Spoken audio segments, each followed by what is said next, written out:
What's up everyone, and welcome to another taming video. Today we are going to be talking about how to tame yourself the brand new creature, the Fasolasuchus.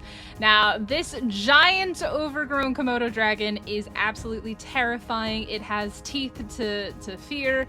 It has all sorts of really cool and kind of crazy abilities, and honestly the taming method is horrible. It is actually one of the worst things. However, I've come up with a taming method that I think is actually going to be the easiest one and probably the go-to method going forward with this creature in the future. So guys, hit that like button, subscribe if you are new here, and let me know if you find this taming method useful, and let me know also if you have gone ahead and caught yourself one of these guys. Now the Fasolasuchus is found pretty commonly around the map, basically anywhere where there is desert or even the areas kind of bordering the desert, you will be able to find them there. Now, once you find a Fasolasuchus that you want to tame, there's a few things that you need to know. The first thing is when it's walking around or when it is kind of moving through the sand like a shark, you cannot tame it at that point. It must be buried into its mound and sitting still. You're going to need one of three things. You're either going to need grenades, rockets, or C4. These things are going to be needed in order to knock it out of the ground and stun it so that you can begin the torpor process. I do recommend that you try to find one in an area that's relatively quiet and not very many enemies, or kill the enemies in the area,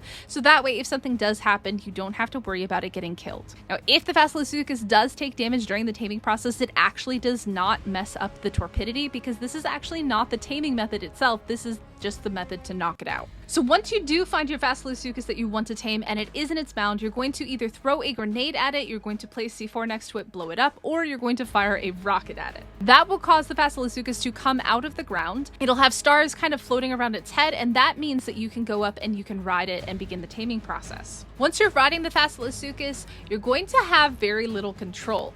You're also going to see at the bottom of your screen, you'll see a control meter and a torpidity meter. The control meter is really important. Every time you hit a rock or a solid object that is breakable, you will see that that meter will reset all the way to the max of green. When that meter is full, you're also going to actually have no control over the Fasolasuchus, and it's going to just keep running into objects. As that meter drops and it changes color, you'll notice that you can actually start to control the Fasolasuchus. However, if you are a PC user, you are not going to be using your WASD keys, you are going to be using your mouse. Whatever direction your mouse is pointing is the direction that the Fasolasuchus will go.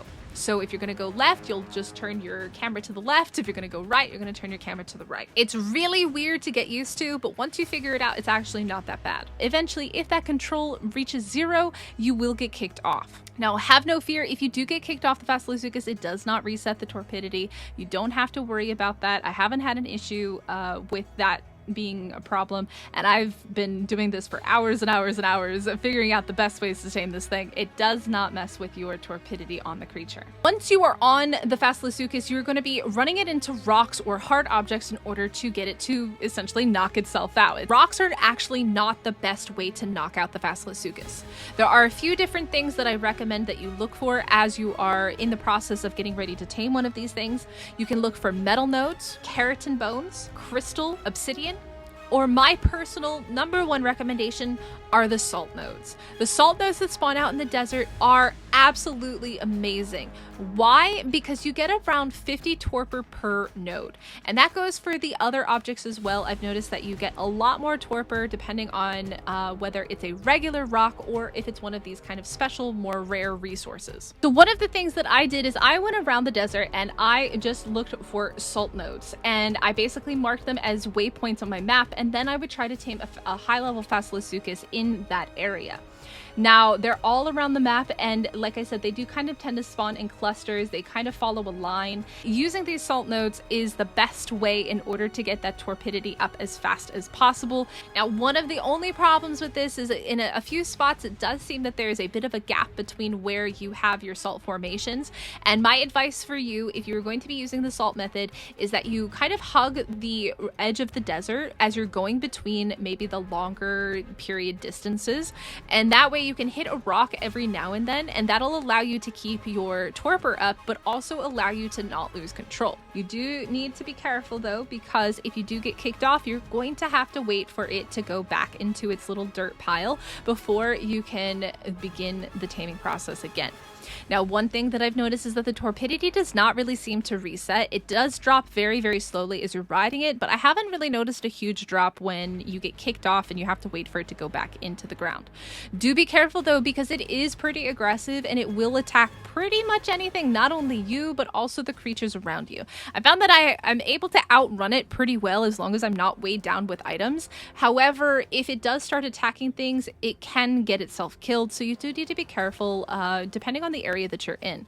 So if you do get knocked off, I recommend that you try and kill some of the aggressive creatures in the area while you wait for it to go back into the ground. Basically, you're just going to continue this method until that torpidity bar reaches 100%, and at that point you'll get kicked off the Fasolasuchus and it will knock itself out and it'll be on the ground and able for you to tame it. You're going to want to use either exceptional kibble or raw mutton. Those are the two best ones. Obviously the kibble is better, but most people are not going to have kibble very early on in Scorched Earth. So go look for a sheep, get yourself some raw mutton, carry that around with you and use it to tame up your Fasolasuchus. Now, the Fasolasuchus has some really cool abilities. It has a tail whip, so if you hit the right mouse button, you'll be able to whip the tail. As you can see, it has a bit of a timer, so you're going to have to wait for that to refill before you can use it again. You also have a left click attack, and that is a bite, and as you can tell, it also has that kind of spit that affects you, similar, I would say, to almost like a Komodo dragon. Now, the really cool ability that you have here is the spacebar ability. The spacebar ability allows you to go into your shark form. I don't really know the best way to describe this, but this will allow you to go into the ground and kind of move around across the sand dunes pretty fast. And honestly, this is a great creature in order to move around the desert quickly. Now, if you're in the ground, one of the coolest things that you can do is your right click attack. This allows you to start moving in a circle. You create almost like a dust storm, and you have this option to immobilize by clicking left click. Now, if something is in the center of your circle, it'll actually get immobilized and stuck there. However, it's not a permanent situation, and it only lasts as long as that timer lasts. So as you can see, the scorpion is stuck. You can now immobilize it, which kind of drops it into the ground. But it's not super useful, especially against wild creatures. But I think it's a really cool attack. All right, there you have it. That is how you get yourself your very own giant Komodo dragon. Fasolasuchus. Let me know in the comments down below if you found this one useful. And if you have any tips or tricks that I haven't mentioned in this video, please feel free to drop them in the comment section. But if you did enjoy it, make sure you hit that like button. And of course, subscribe if you're new here. I do appreciate it so much. And hopefully I will catch you all in the next one.